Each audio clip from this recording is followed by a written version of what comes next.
Bonsoir à tous et bienvenue si vous nous rejoignez dans ce nouveau numéro. Très bien, c'est un plaidoyer entendu, j'imagine, par les autorités compétentes. Monsieur le directeur général de la fonction publique, dans les défis qu'on vient d'entendre de la part des principaux responsables de centrales syndicales, il revient à la fameuse question de la réforme de la grille salariale des fonctionnaires et agents de l'État.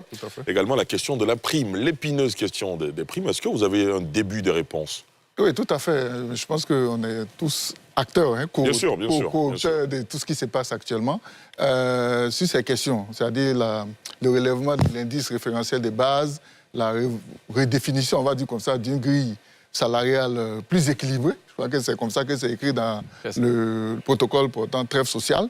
Ces questions sont effectivement des questions qui font partie du protocole, donc qui a été signé par le gouvernement et par les syndicats. Il y avait un préalable, si je peux l'appeler comme ça, c'était la réactivation du comité consultatif de la fonction publique, qui est donc le cadre dans lequel ces questions devraient donc analyser.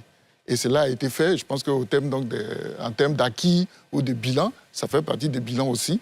Ce comité a été réactivé et composé paritairement, syndicats et administration. 8 représentants de chaque côté, ça nous fait les 16. Et les travaux ont commencé justement sur ces questions qui concernent l'indice référentiel des bases et la grille équilibrée. Mais je dois dire que dans le déroulement des travaux, une question nouvelle qui n'était pas dans le protocole d'accord est venue plus ou moins détourner l'attention. Il en a parlé. Laquelle ? La question des primes. Vous avez suivi l'actualité, surtout dans le secteur de l'éducation-formation, où la question de la prime a été portée fortement par certains syndicats qui sont même allés à la grève 2 fois, dénonçant une injustice. Et ça a réorienté en quelque sorte les travaux du comité consultatif qui a dû mettre en place un comité d'experts qui devrait donc analyser la faisabilité de l'extension ou de la généralisation des primes dans notre administration. Et ce comité a été donc mis en place et qui s'est appuyé sur un cabinet, comme il a rappelé M. Nyanya Zadi, qui a donc examiné en termes donc de projection. Parce que comme on l'a dit, le tout n'est pas de dire on vous donne des primes. Il faut après assumer et sur une très longue période, pour ne pas dire à vie. Donc il est question de maîtriser toutes les projections budgétaires. Et cela est en cours. Effectivement, comme il a dit, le cabinet qui a été choisi a rendu ses premières conclusions au mois de janvier. Malheureusement, c'est un peu fort comme mot, mais ça coïncidait avec la période de dissolution du gouvernement pour mise en place des nouvelles institutions issues des élections générales. Donc ça a un peu ralenti les travaux et maintenant que toute l'architecture institutionnelle est en place, je pense que les choses vont reprendre parce que ce qu'il faut retenir, c'est la volonté affirmée et affichée du gouvernement de traiter ces questions. Il a dit, puisqu'on n'aurait pas adressé si le gouvernement ne voulait pas régler la question. Donc, dans tous les cas de figure, la question est sur la table du gouvernement, la table donc du comité consultatif de la fonction publique, au sein duquel les syndicats sont représentés pour justement qu'il y ait cette transparence sur la question de l'indice référentiel de base, la grille salariale plus équilibrée et la question de la prime ou de la généralisation de la prime dans notre administration. Donc ce sont des défis, comme ils l'ont dit, qui sont connus et qui sont déjà adressés. Le tout est d'attendre l'horizon favorable pour la prise des décisions et qui sera en ce moment communiquée par le gouvernement. D'accord, très bien. On a un internaute ou un téléspectateur qui nous appelle le Grand Laou. Pour lui, il demeure plusieurs défis. Bonsoir, est-ce que vous nous recevez ? Je vous reçois. Quels sont les défis selon vous, dites-nous ? Les défis sont énormes. Dans un premier temps, laissez-moi quand même saluer les acquis pour lesquels nous avons, depuis un moment donné, fait la bataille qu'il fallait.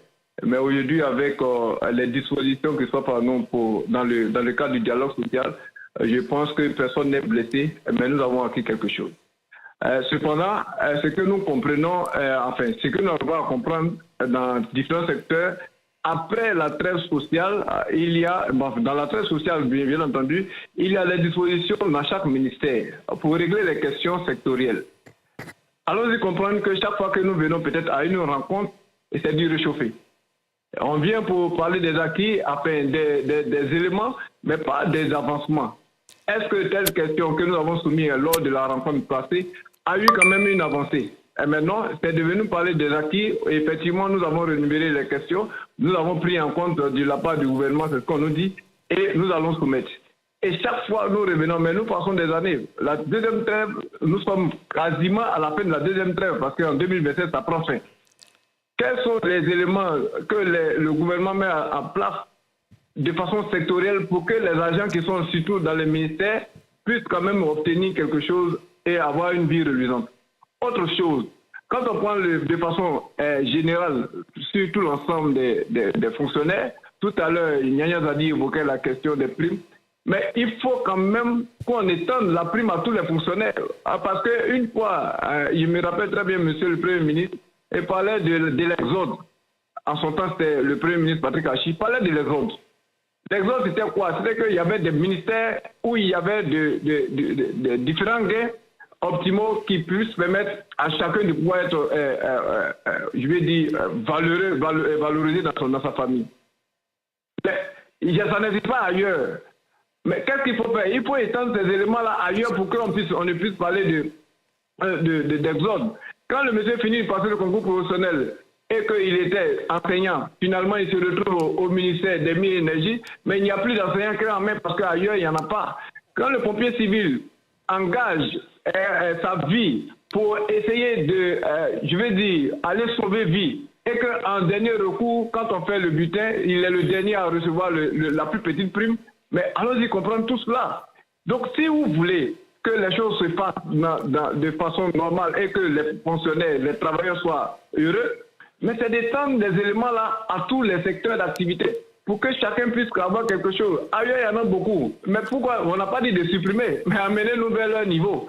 C'est ce que nous demandons. Mais également, comme je le disais dans de jeu, il faut traiter les questions de façon optimale dans une efficience, de sorte que les gens, ceux qui sont devant nous aujourd'hui, les adignaniens, mais bien souvent les gens les insultent pour dire que vous n'avez rien obtenu. Mais c'est justement parce que nous sommes en train d'attendre que le gouvernement nous dise quelque chose.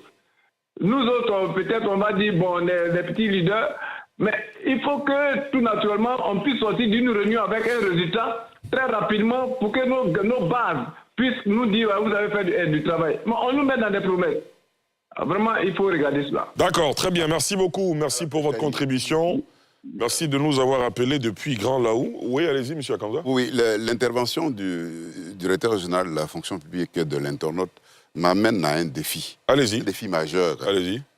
Qui est le pouvoir d'achat des Ivoiriens en général et des travailleurs de façon particulière. D'accord. Parlons des travailleurs, puisque c'est le centre. Parlons des travailleurs. Vous voyez, les primes et autres qui viennent en plus sur les salaires, c'est bien. Mais ça ne fonde pas la réalité sur le terrain. Nous allons plaider au niveau de l'Union générale des travailleurs, et je pense que les autres travailleurs vont aller dans ce sens. Il faut une revalorisation réelle au niveau des fonctionnaires, de l'indice. C'est ça qui est leur propriété, c'est leur salaire. Ce qu'on mettra là-dessus en plus par rapport aux primes, etc., ça vient en plus. C'est tant mieux. Mais le salaire en lui-même, tant qu'il n'est pas réellement révalorisé et de façon durable, mais on restera toujours à avoir des... Mais il y a une question également qui persiste. Est-ce que toutes ces revendications sont réalistes au regard des contraintes budgétaires? Ça aussi, c'est le vrai sujet. Mais le problème, c'est l'absence des acteurs que nous sommes dans les débats. Je vous donne une image. Il y a un cadre de débat qui est établi. Oui, mais non, je vous donne une image. Dites-nous. Vous voyez dans la structuration du prix du pétrole, l'État nous a mis à l'école. Hein. On a des ingénieurs, des personnalités du monde du travail qui sont aptes à discuter avec l'État et à faire des propositions dans la structuration du prix du pétrole depuis le puits jusqu'à la pompe. Mais nous sommes absents. Comment voulez-vous que nous, on sache quels sont les coûts réels mondiaux et les coûts chez nous? Ça, c'est la première chose. On ne peut pas faire le bonheur de quelqu'un contre son gré. Ça, c'est une triste réalité. Alors, faites de nous, ou alors l'État n'est qu'à faire de nous des acteurs inclusifs de ces différentes discussions Et puis, en ce moment, on sait qu'est-ce qu'il y a dans la casserole. Et puis, on ne demande pas plus. D'accord, très bien. Oui, Sérôme Mamadou, allez-y. Oui, puisque tout à l'heure, je n'ai pas eu l'opportunité de me prononcer un peu sur les défis. Là, vous en avez. Mais justement, vous l'avez l'opportunité, la allez-y. question du camarade indique clairement qu'il faut élever le niveau du dialogue social. Et élever le niveau du dialogue social suppose que, comme les employeurs, le patronat de Côte d'Ivoire, à la maison de l'entreprise, il lève la collecte de données, il lève des statistiques, il fait de l'actuariat, il sort des documents de négociation, de même l'État a l'ANSAT, l'Agence nationale de la statistique, ils ont le CIRES avec eux, ils lèvent les données, ils font de l'actuariat, ils font de la prospective et viennent à une négociation. De la même manière, nous les travailleurs, on doit pouvoir avoir notre institution qui fait les mêmes choses et qui fait la prospective. Et ça, l'État doit nous accompagner comme l'État a accompagné le patronat à la réalisation de la maison de l'entreprise pour réaliser la maison du travailleur qui va nous permettre d'aller à la table de négociation avec 3 documents scientifiques et à leur confrontation, nous allons sortir donc la proposition médiane. Deuxième élément, pour pouvoir répondre aux camarades, si tout cela est fait avec une axe budgétaire, ça il faut le savoir.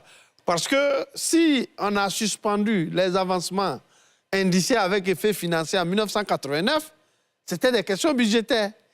Nous y sommes restés dans cette situation pendant plus de 30 ans.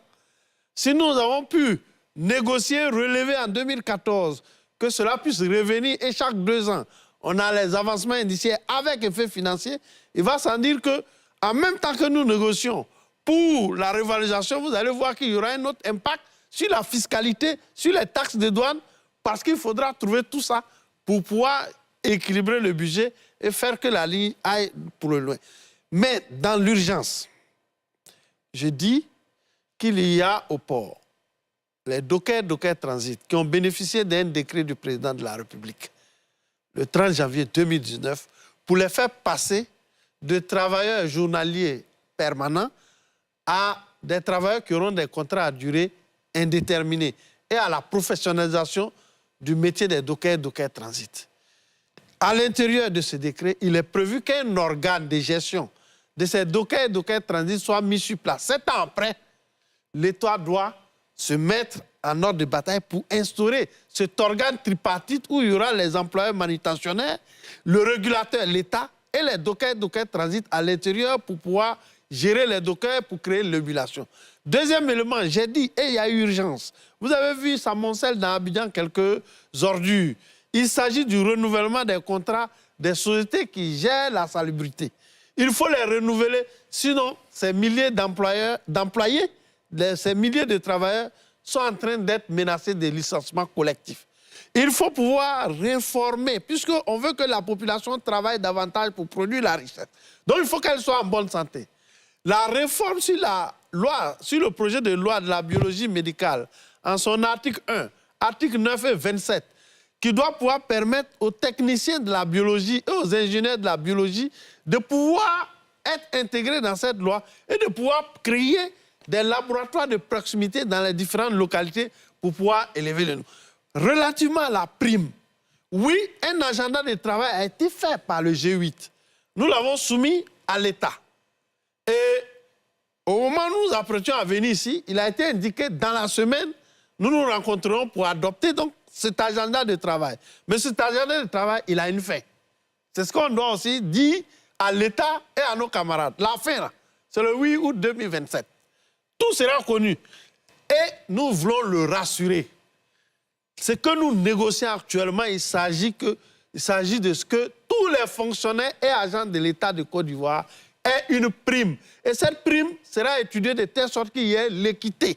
D'accord. Nous voulons le rassurer sur cette problématique et lui dire que nous sommes à la tâche et que nous saurons les représenter valablement. J'ai vu un petit doute à son niveau, mais qu'il ne doute pas. Notre mission, c'est ça. Mais nous avons constaté, après cette étude, que le dialogue social nous permet d'obtenir plus rapidement et sans écueil. Et c'est ce qui fait que nous choisissons cette voie de façon consciente et de façon libre pour pouvoir engranger ces victoires. Très bien. Et enfin, dire que nous voulons effectivement des résultats durables. Et c'est ce qui va faire qu'on est obligé d'élever nous-mêmes notre niveau de vie, au niveau pas de vie, notre niveau de conscience au niveau du dialogue social, donc de la formation pour nous-mêmes, les leaders, pour nos membres de base, pour les travailleurs, mais aussi pour l'administration, pour le gouvernement, ces démembrements, il faut qu'ils soient formés. De la même manière, les employeurs doivent former leurs différents DG et responsables des ressources humaines pour que le dialogue social devienne un outil. D'accord. Parce qu'il a soulevé quelque chose d'important. Laissez-moi achever dessus. Ah ben ça fait un moment que vous avez la parole. Je vous donne 30 secondes. 30 sur secondes. le comité sectoriel de dialogue social. Oui, il a raison parce qu'il faut sérieux. Tout ce qu'il y a comme problème à caractère gouvernance que les ministres peuvent régler, ils doivent pouvoir prendre des décisions et les régler au fur et à mesure. Et enfin, tout ce qui est à une problématique financière suffisamment lourde, c'est elle qui remonte pour qu'effectivement le G8 et le gouvernement nous l'adressions. On vous a bien Donc, entendu. il faut avancer sur ces questions aussi dans les différents ministères, départements de Côte d'Ivoire. Merci. C'est la fin de cette édition sur Africa News 24/7. Excellente soirée à tous et à bientôt.